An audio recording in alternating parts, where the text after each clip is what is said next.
কত আনন্দ। ডানে আমার গার্ড, বামে গার্ড, সামনে পেছনে সিকিউরিটি গার্ড। আমার পাহারাদারের অভাব নাই, টাকার অভাব নাই, গোলামের অভাব নাই। আমি নিজের হাত দিয়া খানা খাই না কেন? আমার হাতটা ময়লা হয়ে যাবে। আমারে খানা চাবিজ দিয়া আর একজনের মুখে তুইলা দেয়। কি কত বাহাদুরি!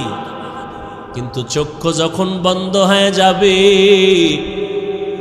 হঠাৎ দেখবা গায়ের গেঞ্জিটা পর্যন্ত নিজের আপনজনেরা বেলেট দিয়া কাইটা রেখে দিবে। জামাটা খুইলা দাও, গেঞ্জি খুলে রাখ, তাড়াতাড়ি বাজারে গিয়া নরমাল অল্প দামের কাফন কিনে নিয়ে আয়। কবর খনন কর, বাঁশ বাগানে বাঁশ খনন, বাঁশ কাঠ, কলা পাতা রেডি কর, গরম পানি রেডি কর। লাশটা ঘর থেকে তাড়াতাড়ি নামা। কয় বাইরে বৃষ্টি, কয় বৃষ্টি হোক, পলিথিন কাগজ দিয়ে পেঁচাইয়া বাইরে রাখ। এখন আর মরা লাশ ঘরে রাখা যাবে না। কে কয় বাইরের মানুষ? নিজের আপন জনে রাখা। নামা ঘর থেকে, লাশ নামাও। কয় বৃষ্টি বাইরে, কয় বৃষ্টি টিষ্টি বুঝি না, ওগলা পাতা আর পলিথিন দিয়ে পেঁচাইয়া রাখো। ইমাম সাহেবরে খবর দাও জানাজার জন্য।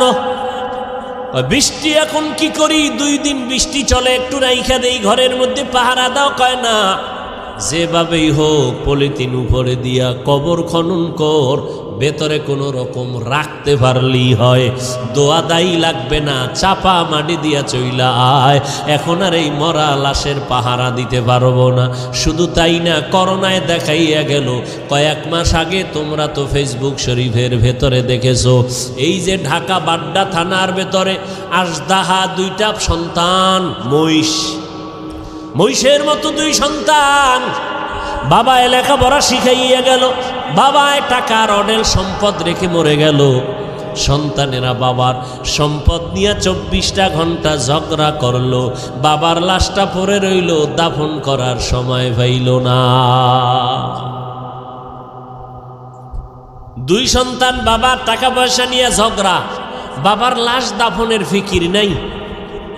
এমন কুলাঙ্গার সন্তান জন্ম দিয়া কি লাভ হবে? আর এমন কুলাঙ্গারের বাবা দাবি করে কি লাভ? যেই সন্তানের মানুষ বরদোয়া করে, এই সন্তানের বাপ হইয়া লাভ কি হবে?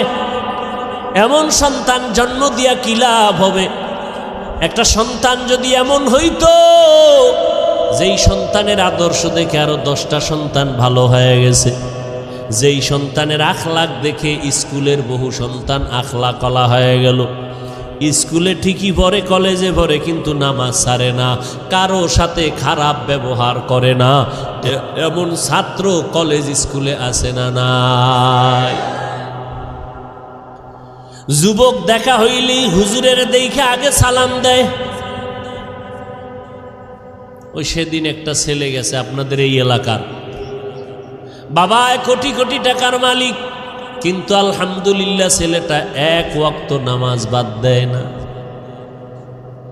কোরআন শরীফ পড়ে, স্কুল কলেজের পড়াও ঠিক রাইখা আবার আরবি লাইনের পড়াটাও পড়ে।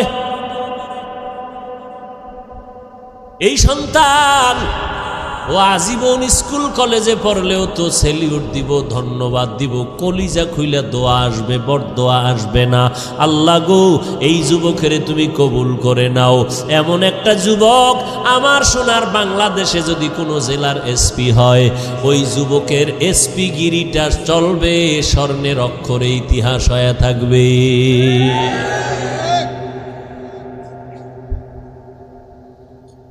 আল্লাহ পাক বলেন, আমি মুমিনদের চাই বিনা হিসাবে জান্নাত দিতে, কারণ একটা সেকেন্ড হাসরের মাঠে দাঁড়ানোর ক্ষমতা কারো হবে না। আর যারা গুণমুক্ত হইয়া তওবা নামের দরজা দিয়ে ঢুইকা কবরে যাবি রে বান্দা, কিয়ামতের ময়দানে আল্লাহ ডাকবে না, আয় সূর্যের গরম মাথায় লাগাইস না, সইতে পারবি না। আমি আল্লাহর ডাইন পার্শ্বে নূরের তৈরি আরশে আজিম, ওই আরশে আজিমের ছায়ায় গিয়া তোরা আশ্রয় নে। একটু পরে মোহাম্মদ যাবে জান্নাতের তালা খুলতে। গুনামুক্ত যদি পিছনে গুনাহ করে ফেলছি, শয়তানের ধোকায়, নফসের ধোকায়। এরে যুবক, মানুষের অন্তরে অনেক শখ থাকে, শখ কি কয় আমি পার্কে যাবো, আল্লাহ কয় গেছো তো এবার ফিরে যা। মনের ভেতরে তোর শখ ছিল তুই আড্ডা দিবি নারীদের নিয়ে, দিছো এবার তওবা কর। মনের ভেতরে তোর শখ ছিল বিড়ি টানবি গাঞ্জা খাবি, খাইছো এবার তওবা কর। না হয় মহামারী তোরে এমন ভাবে আটকায় দিবে, মাকে মা বলে ডাক দেওয়ার টাইমও ভাবি না। রাতের বেলা মোবাইল চালাইয়া ঘুমাবি, সকাল বেলা মা আইসা দেখবে সন্তান জমিনে আর জিন্দা নাই। ও আল্লাহর বান্দারা, আমরা যারা টুপি পরলাম, দাড়ি রাখলাম, নামাজ পড়ি, পর্দা করি, হালাল খাই, কোরআন পড়ি, বলেন এই জমিনের মধ্যে কত বিধর্মীরা ইসলামের দুশ্মনী করে। কোরআন বন্ধ হয়ে যাক, মসজিদে তালা দেয়া হোক, মাদ্রাসা বন্ধ হয়ে যাক, ওয়াজ মাহফিল বন্ধ করে দাও, এমন চক্রান্ত নিয়ে বিধর্মীরা কাজে লিপ্ত হয়ে আছে। কেমনে মাহফিল বন্ধ করা যায়, মুসলমানের আওয়াজ বন্ধ করা যায়, মাদ্রাসা বন্ধ করা যায়, হাফেজ কোরআন বন্ধ করা যায়, মাহফিল বন্ধ করা যায়।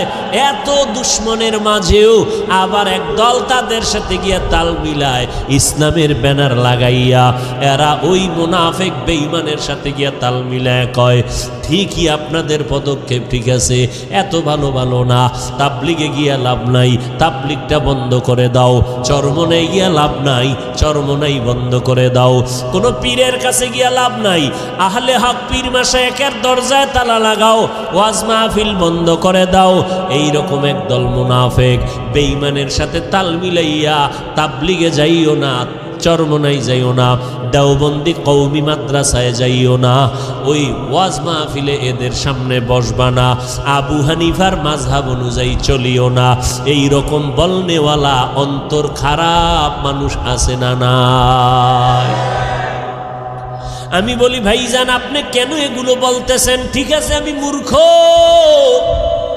মূর্খ হিসাবে একটা প্রশ্ন আপনাকে করি ভাইজান, আপনার কথা আমি 1 মিনিট মেনে নিলাম, চরমনাই যাব না, উজানি যাব না, বাহাদুরপুর যাব না, নানুপুর যাব না, আহলে হক কোনো পীরের কাছে যাব না, দেওবন্দে যাব না, কওমি মাদ্রাসায় যাব না, তাবলিগে যাব না।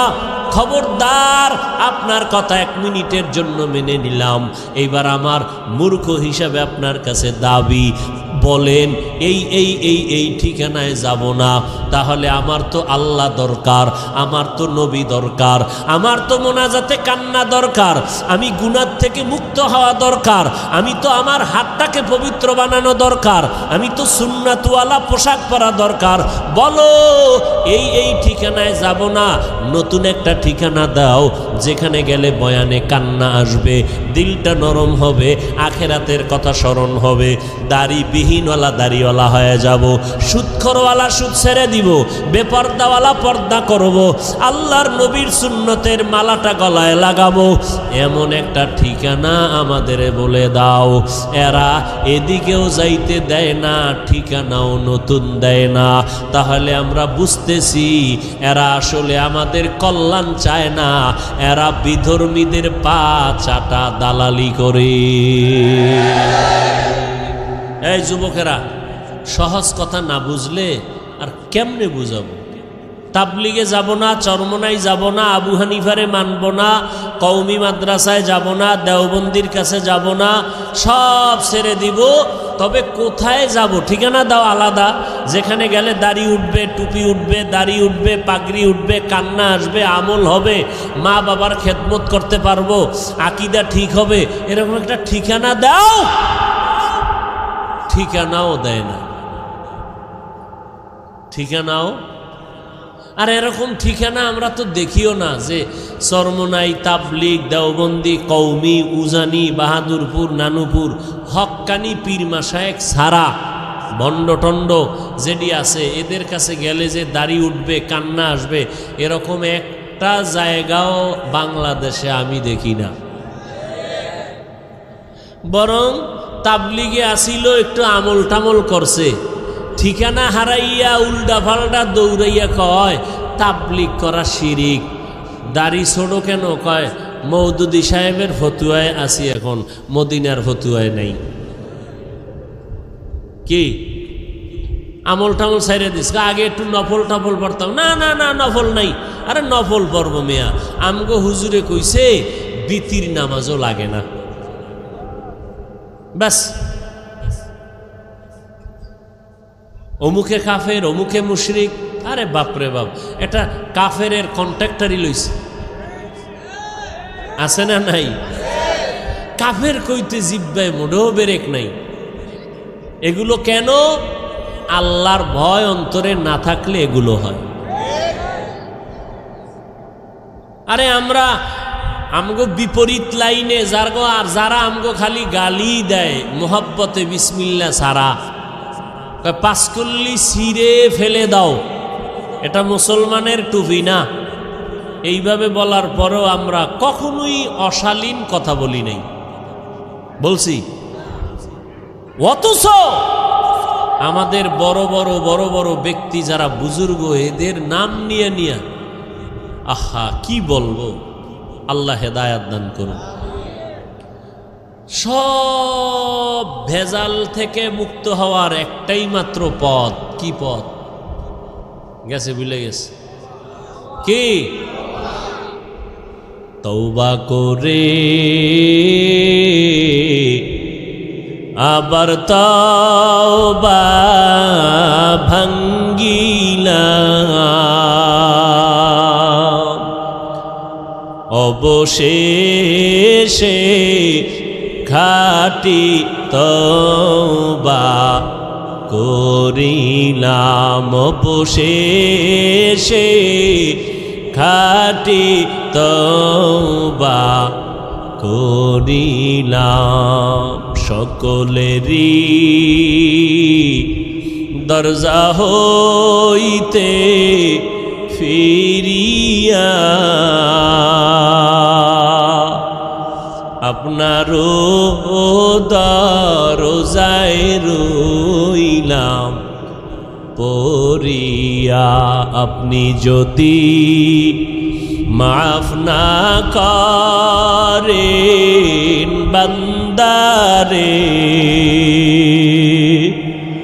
বলে না আপনার বান্দা যাবে কার দ্বারে। আল্লাহ বলেন, বান্দা তওবা ভঙ্গ করেছ, আবার কর, আবার কর, আবার কর। কারণ আমি তওবাকারীকে কেমন ভালোবাসি জানো নি রে বান্দা? আমি আল্লাহ তওবা করনেওয়ালারে এত মোহাব্বত করি, গুনাহ করাটা এত মারাত্মক না, তওবা না করাটা যেমন মারাত্মক। আমি আল্লাহ পাক তওবার দরজা খুলে ডাকতে থাকি, ও বান্দা কি পরিমাণ গুনাহ করছো, আয় ক্ষমা চা, পাহাড় পরিমাণ এখনই মাফ করে দিব। কারণ এটা আমার স্পেশাল পাওয়ার। আমি আল্লাহ তোরে এতটাই মোহাব্বত করি, তওবা করবি। আমি আল্লাহর মোহাব্বত নিয়া জাহান্নামের ভয়, 2 ফোঁটা চোখের পানি ছেড়ে যদি তওবা করো, চোখের পানিটা গালের নিচে যাওয়ার আগে সব গুনাহগুলো মাফ করে দিব।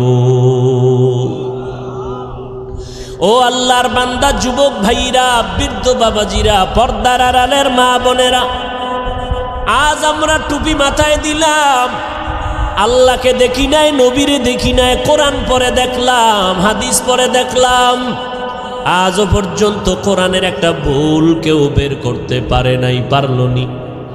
বরং বহু বেঈমান কোরআনের ভুল বের করতে গিয়া নিজেরা কালেমা পড়ে মুসলমান হয়ে গেল। ও যুবক আল্লাহর গোলাম, আজকে চোখের সামনে তাকাইয়া যদি দেখো, আমরা নবীর তরিকা মতো চলতে গিয়া না খাইয়া কেউ মরে যাই নাই। এত মহামারী করোনা গেল, কতজনার চাকরি নাই, কতজনার ব্যবসা নাই, কিন্তু কোনো কোরআনওয়ালা না খাইয়া মরে না। কাদেরে কুদরতু দারি বার কামাল, আন্তা রব্বি আন্তা হাসবি জুল জালাল, তুহি কাদের জলিলুল্লাহ জাহাদার, বহর হালে তুহি মেরা নেগাহদার। আল্লাহ পাক রব্বুল আলামিন বলেন, এই কোরআনে কোনো ভুল নাই, চ্যালেঞ্জ দিয়ে দিলাম।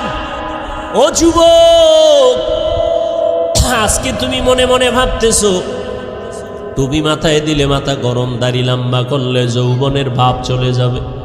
ও আল্লাহর গোলাম, এত চিন্তা তো আমগো মাথায় ছিল।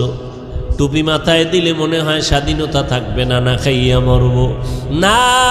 ও যুবক ভাই, আপনারা যারা নামাজ পড়েন না, দাড়ি রাখেন না, পর্দা করেন না, হালাল খান না, নবীর তরিকা মানেন না, আপনারাও 3 বেলা খান, আমরা কোরআনওয়ালারাও 3 বেলা খাই, নাকি না খাইয়া থাকি?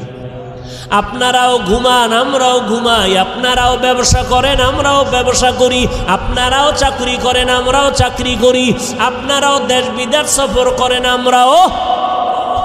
তাহলে আমরা টুপি আর দাড়ির কারণে ঠগলাম কই?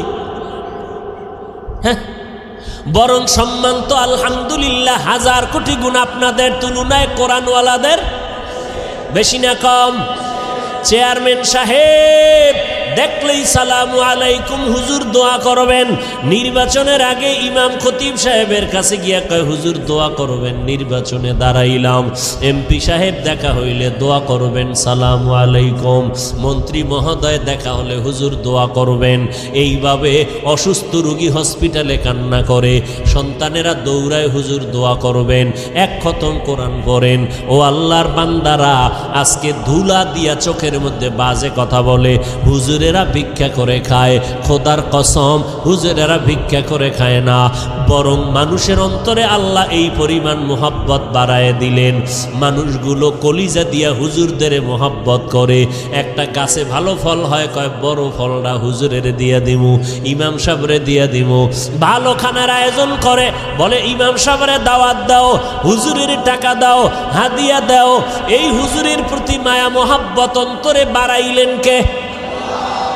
হুজুরেরা কাউকে বলে না আমারে 5 টাকা দাও, 10 টাকা দাও, না খাইয়া মরে গেলাম, না, বরং আল্লাহর কাছে দোয়া করে। আর আল্লাহর বান্দারা টাকা নিয়ে মাদ্রাসায় গিয়ে কয় হুজুর 10টা এতিম ছেলেরে 1 বেলা খানা খাওয়াইতে চাই, কি লাগবে? এই লাগবে বলে দিয়া দিলাম। আমার আম্মা জান অসুস্থ, একটু দোয়া করবেন। সম্মান তো দুনিয়ার লাইনেও কম নাই। এত দুশ্মনের মাঝে কোরআনওয়ালা টুপিওয়ালারা যদি এত সম্মান পায়, আখেরাতের ময়দানে একক ক্ষমতা থাকবে আমার আল্লাহর। ও বান্দা বলো, সেই দিন কোরআনওয়ালার সম্মান কেমন হবে? এগুলো বুঝানোর কোনো ভাষা নাই। এরে নবীর উম্মত, এ কোরআনওয়ালার দাম কত? জীবনে মাদ্রাসায় পড়ে নাই, তাবলীগের সময় লাগাইছে। এসপি সাহেব এখন তার মর্যাদা বেড়ে গেল, মন্ত্রী মহোদয় নামাজ পড়ে, দাড়ি রাখলো, কি ব্যাপার? কয় কোরআনওয়ালাদের সোহবত লাগাইছি, মন্ত্রী মহোদয়ের দাম বেড়ে গেল, মানুষ সম্মান করে, সবাই শ্রদ্ধা ভক্তি করে, মরিয়া গেল সবাই তার জন্য দোয়া করে। এরে নবীর উম্মতের দল, স্কুলের মধ্যে যেই ছাত্রগুলো নামাজ পড়ে, 2-1টা অন্তর খারাপ বলা ব্যতীত সবাই দোয়া করে। যেই সমস্ত ছেলেমেয়েরা আড্ডা দেয়, কি দেয়? আড্ডা দেয়, গান বাজনা করে। যেই ছেলেটা ক্লাসের মধ্যে একটু পর্দা, একটু নামাজ, এদিকে মাইল বেশি, এ মেয়েরাও কয় খবরদার এই ভাইরে ডিস্টার্ব করিস না, ও তো আমগো আড্ডা আইতে চায় না, ওর কায়দায় থাকতে দে। কথা ঠিক নেই? আল্লাহ পাক দেখায় দিলেন, রে গোলাম একটু নজর করে দেখো, তোমরা টুপিদারি রাখবা না কেন? বলো কেন? কি সমস্যাটা কোথায়? ব্যবসা চলে যাবে। কই টুপিদারিওয়ালারাও তো কোটি টাকার মালিক, ব্যবসা করে। তুমি কেন বলবা টুপিদারি রাখলে নবীর তরিকায় চললে পারি না? স্বাধীনতা কই? নবীর তরিকাওয়ালাদের তো স্বাধীনতা নষ্ট নাই, যেখানে সেখানে বেড়াইতে যায়, সফর করতেছে, কোনো দিক থেকে তো পেছনে নাই। তুমি কেন নবীর তরিকা মতো চুলটা রাখবা না, দাড়িটা রাখবা না, পর্দা করবা না? এবার আসো আর একটা লাইনে তাকাও। তোমার আমার মতো যুবক র্যাব, আর্মি, পুলিশ, বিডিআরের চাকরি করে, দাড়িওয়ালা নামাজি আছে না নাই? বিবেকটাকে জিজ্ঞাসা করো, বাবা তুমি কেন পারবা না? তোমার আমার মতো যুবক রাস্তায় গাড়ি চালায়, দাড়িওয়ালা নামাজি ড্রাইভারের অভাব নাই। আজান হয়ে গেল, গাড়িটা ব্রেক কইরা মসজিদে দাঁড়ায় গেল। মুক্তাদ সব ড্রাইভার, হেল্পার, কন্ট্রাক্টর, যাত্রীরা পর্যন্ত নামাজ আদায় করে মসজিদে। হাইওয়ে রোডে ঘুরলে দেখবা, যাইবার সময় দেখবা নামাজের টাইমে গাড়ি রাস্তায় দাঁড়ানো, লাইন দিয়া দাঁড়ায় গেছে সব যাত্রীরা নামাজে, ড্রাইভার নামাজে চলে গেল। এরে নবীর উম্মতের দল, তোমার আমার মতো যুবক দেখো ময়দানে কৃষিকাজ করে, দোকানে কর্মচারী, নামাজ দাড়িওয়ালার অভাব নাই, এক বেলার নামাজও বাদ দেয় না। রিক্সা চালায় বান্দা, কোমরে গামছা বান্দিয়া এত কষ্ট করে, এক বেলার নামাজও বাদ দেয় না। না খাইয়া থাকবে, তারপরও কোনোদিন হারাম খাবে না, সুদ খাবে না, লোন উঠাবে না। ও আল্লাহর বান্দা, তারা যদি পারে তোমরা কেন পারবা না? বাহাদুরি বাহাদুরি ভাব, মনে মনে ভাবতেছো হুজুরেরা তো আসলে ফকির, এরা তো গরিব। আসলে না, আমরা গরিব না, কারো কাছে ভিক্ষা করে আমরা চলি না। তুমি যদি একটু জ্ঞান খাটাইয়া তদন্ত করো, তোমার বাবার যে এত টাকা পায় কই, তুমি যদি তদন্ত করে দেখবা, হয়তো তোমার বাবায় জাকাতটা ঠিক মতো দেয় না, তোমার বাবায় হালাল হারাম মিশ্রিত কইরা ব্যবসা করে, তোমার বাবায় জুলুম কইরা কইরা টাকা পয়সা নেয়, অথবা সরকারের টাকা চুরি কইরা এরপরে নিজের পুঁজি বাড়ায়। ও বাবা, দেখবা তোমার বাবার থেকে ডাকাত আর কেউ নাই। হুজুরেরা চোর না, ডাকাত না, বরং তুমি খোঁজ নিয়ে দেখো হালাল ভাবে ব্যবসা কয়জনে করে, হালাল ভাবে চাকরি করিয়া কে কয়তলা বিল্ডিং করেছে, একটু নজর করে দেখো। কোন হুজুরকে তোমরা ছোট মনে করিও না। আসলে এগুলো ছোট মনে কইরা কি বুঝায়, তোরা হুজুর হবি না, এটা বুঝানোর জন্য একটা চাপা দিল। হুজুরদের উপরে দোষ চাপাইয়া চায় আমার যুবক সমাজ যেন হুজুর না হয়। কি হবে? ডাকাত, সন্ত্রাস হবে, সন্ত্রাস, কলম চোর, সরকারের টাকা চোর, আর লেখাপড়ার জীবনে হবে বিদ্যা চোর। কি চোর হবে? যেই বিদ্যা পড়িয়া শিক্ষিত, বড় দামি চেয়ারে বসে, সেই শিক্ষার পাতা সিরা সিরা জুতার ভিতরে ঢুকায় নকল। আছে না নাই? বিদ্যার সাথে এখনই যদি বেয়াদবি হয়, এই সন্তানের দ্বারা আদর্শ সমাজ গঠন হবে না। ও আল্লাহর বান্দারা, যদি বাহাদুরি বাহাদুরি ভাব দিয়া হুজুরদের বিদ্যানগুলি দেখাইয়া বলো টুপি পরব না, দাড়ি রাখবো না, নামাজ পড়ব না, দেখি কে কি করে, আল্লাহ কয় নবী জানায়া দেন, ওরে করব কি হুজুরে করবে না, আমি আল্লাহই করব। যদি সীমা বেশি লঙ্ঘন করে আমি দুনিয়াতেই ধরবো, ওর কিডনি নষ্ট করে ফেলবো, ওর হাত পাও নষ্ট করে ফেলবো, আমি আল্লাহ ওরে অসুস্থ বানাইয়া বিছানায় ফালায় রাখবো, এমন রোগ দিব যেই রোগের চিকিৎসা কোনো কেউ ডাক্তার করতে পারবে না। আমি আল্লাহ এরপরে স্থায়ী ধরাটা দেব মরার পর। কেমন? ওই কবরে যেদিন সাদা কাপনের প্যাকেট হইয়া যাবি রে বান্দা, কে পীর সাহেব, কে মুরিদ, কে বাবা, কে সন্তান, কে ডাক্তার, কে রোগী, ভেদাভেদ নাই। ওই কবরে যদি বান্দা যাওয়ার পর ডানে বামে উপরে নিচে সামনে পেছনে মাটি আর মাটি, অন্ধকার, পাড়াইয়া পাড়াইয়া মাটি দিল, মাথার মুষ্টি পায়ের মুষ্টি খোলা, দুইজন ফেরেশতা কবরে আসবে তিনটা প্রশ্ন করার জন্য। রবের পরিচয় দাও, ধর্মের পরিচয় দাও, রাহমাতুল লিল আলামিনের পরিচয় দাও।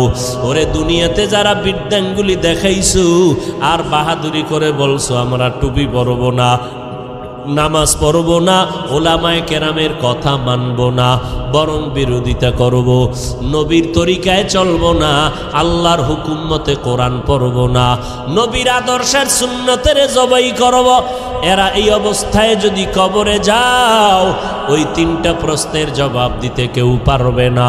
নবী বলেন তাৎক্ষণিকভাবে আমার আল্লাহ রাগান্বিত হইয়া ফেরেশতাকে বলবে, ও কবরের ফেরেশতা, এই নাফরমানের আর সুযোগ দিও না, এখনই কবরে জাহান্নামের বিছানাটা বিছাইয়া দাও, জাহান্নামের সাথে একটা রাস্তা বানাইয়া দাও, কবরে জাহান্নামের আগুন গুণ, একটা না দুইটা না 70 থেকে 99টা সাপ কবর এসে ভরে যাবে।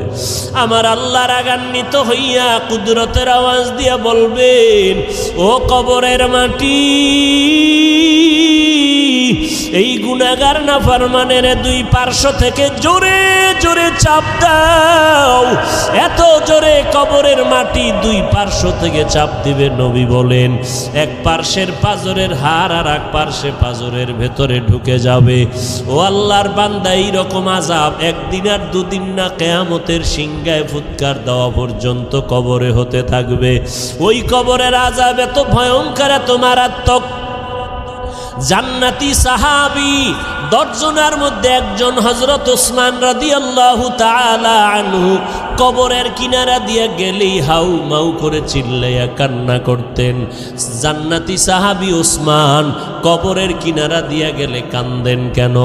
ওসমান বলে, মরণের পর কবর হলো প্রথম ঘাঁটি। যদি আমি ধরা খাইয়া যাই, আমার উপায় নাই।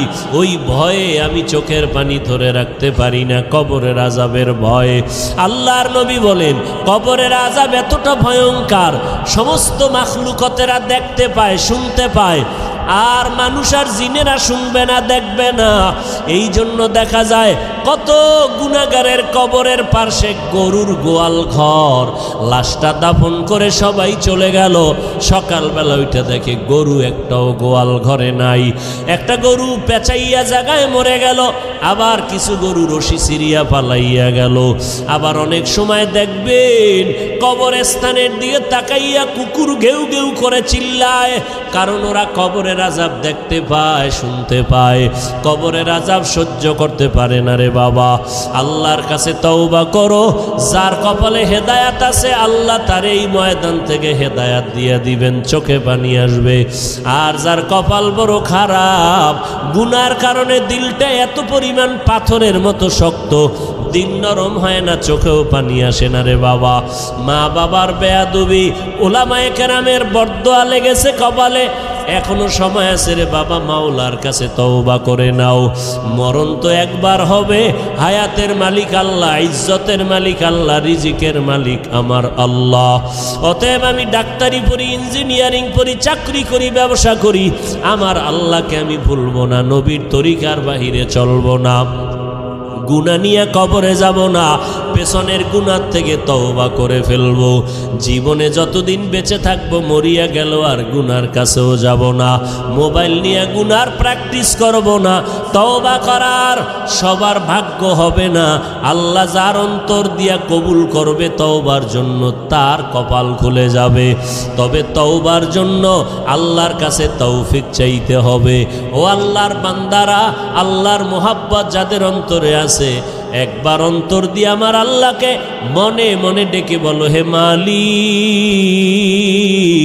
আমার মতো গুনাহগার এই ময়দানে আর একজনও নাই। আমাকে মানুষ কত মাওলানা, হুজুর বলিয়া সম্বোধন করে সম্মানের চেয়ারে বসাইল। কত মানুষ আইসা দোয়া চায়, পানি পরা নেয়, হুজুর আমার মা অসুস্থ, একটু পানিতে দম করে দেন, আমার মা যেন সুস্থ হইয়া যায়। ওরে কত মানুষ সম্মান আর ভক্তি শ্রদ্ধা করিয়া দোয়া নিল, অথচ আমি আমার আমল নামার দিকে তাকাইয়া দেখলাম আমার মতো গুনাহগার এই ময়দানে আর কেউ নাই। গুনার কারণে আমার হাত না পাক, আমার চোখ না পাক, আমার জিহ্বা না পাক, আমার অন্তর না পাক। ও আল্লাহর বান্দা, তওবার নিয়ত করো, আল্লাহর কাছে বলো, হে আল্লাহ, এই ময়দান থেকে তওবা ওয়ালা নসিব করিয়া ফিরাইয়া দেন। আর জীবনে নামাজ ছাড়বো না, বেপরদায় চলবো না, মা বাবারে কষ্ট দিব না, ওলামায়ে কেরামের বিরুদ্ধে যাব না, দেশ ও জাতির বিরুদ্ধে কোনো ষড়যন্ত্র করব না। যাদের অন্তরে কোনো নেফাকি নাই, দুর্বলতা নাই, অন্তর পাক্কা নিয়ত তওবা করার মতো, তাদেরকে অনুরোধ করে বলবো, আল্লাহর মোহাব্বতে খাঁটি তওবার নিয়তে দুটো হাত আল্লাহকে দেখাইয়া দেই। আয় আল্লাহ, আমাদের হাতগুলো কবুল করে নেন, তওবা কবুল করে নেন, তওবার উপরে মজবুত হইয়া চলার মতো তৌফিক দান করেন, আমিন। সব মুমিনদেরকে তওবার কথা বললেন, বেদিনদেরকে বললেন না কেন? বিধর্মীদেরকে বললেন না কেন? বলে জান্নাত শুধু মুমিন পাবে, অন্যরা পাবে না। আর মুমিনরা যেহেতু জান্নাত পাবে, আর জান্নাতটা আমি বিনা হিসাবে দিতে চাই, অতএব বিনা হিসাবে দিতে হলে গুনাহমুক্ত করা লাগবে। আর মুমিনরাই জান্নাত পাবে, বিনা হিসাবে পেতে হলে গুনাহমুক্ত লাগবে। আর গুনাহমুক্ত করার পথ কি? পথ কি? তওবা। তওবা নামের সাবান লাগাও, তাহলে আর কোনো গুনাহের গন্ধ থাকবে না। গুনাহের থেকে তওবা করো। আর এই তওবার অবস্থা তৈরি করার জন্য উলামায়ে কেরামদের মজলিস। তওবা কি হঠাৎ করে কেউ করতে পারে? একজনে বিড়ি টানেই টানে, এ অজে আসার আগেও বিড়ি, মোনাজাতের পরেও বিড়ি। কথা ঠিক নেই? তাহলে এই লোকটাকে যদি বলি এক্ষুনি বিড়ি ছেড়ে দাও, পারবে? বলে তওবার পরিবেশ তৈরি করার জন্য উলামায়ে আহলে হকের সংস্রব লাগবে, মজলিসে বসতে হবে। বসলে তখন তাদের নেক নজর পড়বে, আল্লাহর রহমত আসবে, গুনাহ থেকে তওবা করার অন্তর তৈরি হয়ে যাবে। সোহবতে সালেহ তোরা সালেহ কুনাত, সোহবতে তালে তোরা তালে কুনাত। মাইকলা কই?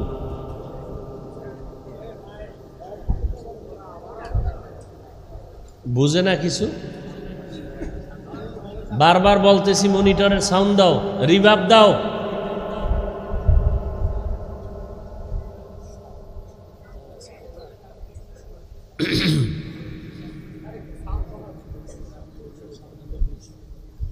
আল্লাহ ওয়ালাদের সোহবতে গেলে নবীজি বলেন মুর্দা দিল জিন্দা হয়। কি দিল জিন্দা হয়? জোরে খান। খারাপ লাগতেছে? ঘুমাইবেন? বাঙালির ঘুম আছে? গজবের মোবাইল কেড়ে নিয়েছে ঘুম কি? আর এখন যে গরম, এ যুবকেরে এসিতে দিলেও ঘুমাইব না। হে আরো আরামে বলবে আমার মোরা খাবারটা ঠিক মতো হবে। ঘুমায় না, ঘুমাইব ফজরের পর, তাহাজ্জুদ পইরা এরপর ঘুমাবে। আল্লাহ হেদায়াত দান করুন। তাহলে মোবাইল চালাইয়া কত রাত কাটাইলি রে যুবক? আল্লাহর কোরআনের বাগানে যদি একটা রাত কাটাও আর কবুলি যদি হইয়া যায়, জান্নাতে ঢুকতে আর কোনো টিকিট লাগবে না। এজন্য আল্লাহ ওয়ালাদের সোহবতে মজলিসে বসা খুব জরুরি। নবী বলেন লাভ কি? মুর্দা দিল কি হয়? কথা বলেন না কেন? قال النبي صلى الله عليه وآله وسلم عليك بمجالسة العلماء واسمع كلام الحكماء فإن الله لا يحيي القلب الميت بنور الحكمة كما يحيي الأرض الميتة بوابل المطر। পয়গম্বর বলেন, অতীতের একজন লোকমানে হাকিম, বড় দামি মানুষ, জ্ঞানী মানুষ, তার সন্তানকে উপদেশ দিতেছিলেন, ও সন্তান, উলামায়ে আহলে হকের মজলিসে বসো, তাদের হিকমতপূর্ণ কথাগুলো শ্রবণ করো। কি লাভ হবে? বলে তাদের হিকমতপূর্ণ কথাগুলো শুনলে আল্লাহ মুর্দা দিলওয়ালাগুলোকে জিন্দা দিলে পরিণত করে দিবেন। লোকমানে হাকিম তার সন্তানকে এই উপদেশ দিতেছেন, আর সেই উপদেশের কথা নবীজি সাহাবাদেরকে শুনাইতেছেন। বলে কেমন জিন্দা হবে? কামা ইউহয়িল আরদাল মাইতাতা বিওয়াবিলিল মাতার।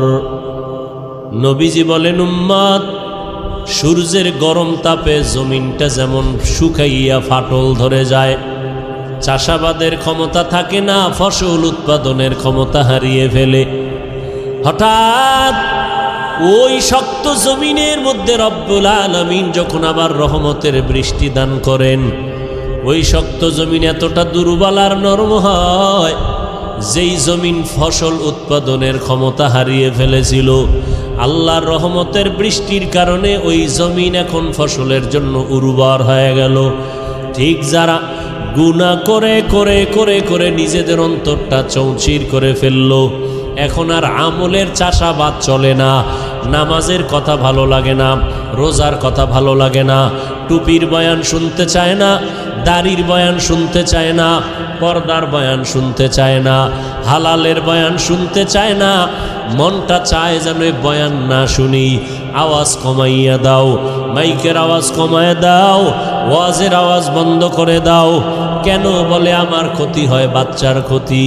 কিন্তু গানের আওয়াজ বাড়ায় দিলেও কোনো ফতুয়া চলে না। এরকম অন্তরওয়ালা আছে না নাই? এদের অন্তর সাফ না নাপাক, মরিচিকা পড়ে গেছে, গুনাহের মরিচিকা অন্তরে পড়ে গেল।